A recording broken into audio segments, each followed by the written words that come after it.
are diving into a scriptural scene today that is just, it's so full of contrast. It's almost hard to believe. Right. We're in the book of Joshua. We're talking about the conquest of Ai, which is then immediately followed by this incredibly intense national spiritual renewal. And that's the tension that makes this moment so important. You know, after a huge high-stakes military victory, you'd expect, well, A feast, right? Some rest. Yeah, exactly. Or a big rally.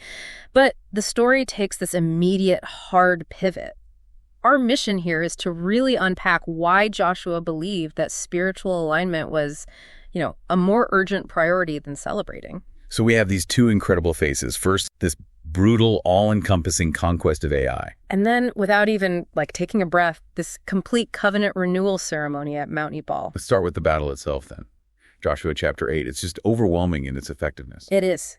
It's total. And exhausting to even read about. The scale is immense. I mean, 12,000 inhabitants, men and women, are killed in a single day. Mm-hmm. And the text gives us this really striking visual. The javelin. The javelin. Joshua keeps it perpetually outstretched until the very last person is gone.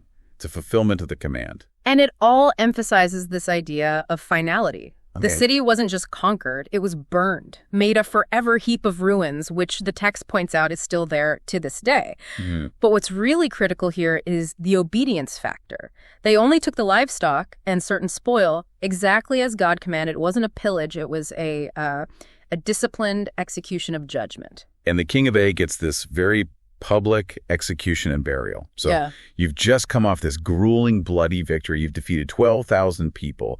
I mean, did they stop for a week of R&R? What was their absolute first priority? And that's the astounding part. Instead of resting, they start a mandatory pilgrimage for worship. The entire population. The entire populace. They march to Mount Ebal, and Joshua's very first act is to build an altar. And the detail here is fascinating. It has to be made of uncut stones. Okay, so why is that detail that no iron tool has touched them so important in this moment?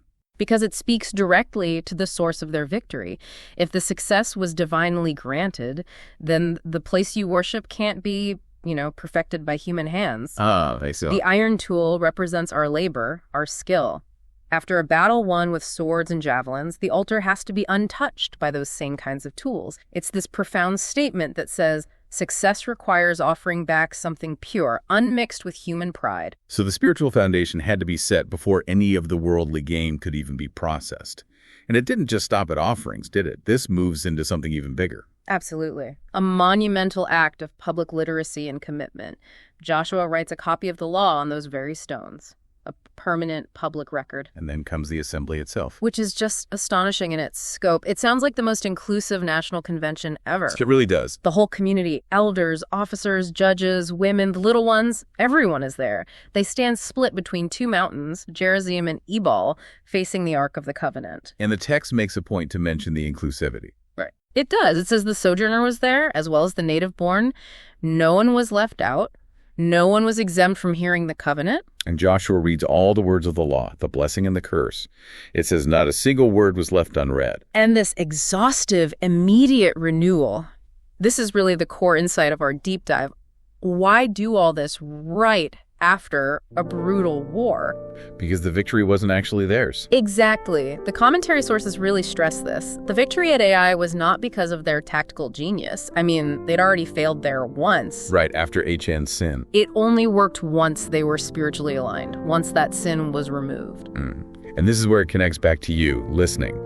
If you view a breakthrough in your life, professional, personal, whatever, as your own achievement and more as a blessing you experience through, say, being aligned with your principles, then the right response isn't self-congratulation. It's an immediate renewal of your commitment to that foundation. Victory is just the symptom of obedience. So here's the final thought. Given that Joshua did this intense renewal immediately after the chaos of war, what does that imply about the link between your worldly successes and the spiritual or ethical foundation you build them on? That's the question to carry forward. When you get that big win, is your very next move to express gratitude and reconnect with your guiding principles? Or do you just dive straight into claiming the credit? Thanks for diving deep into the sources with us.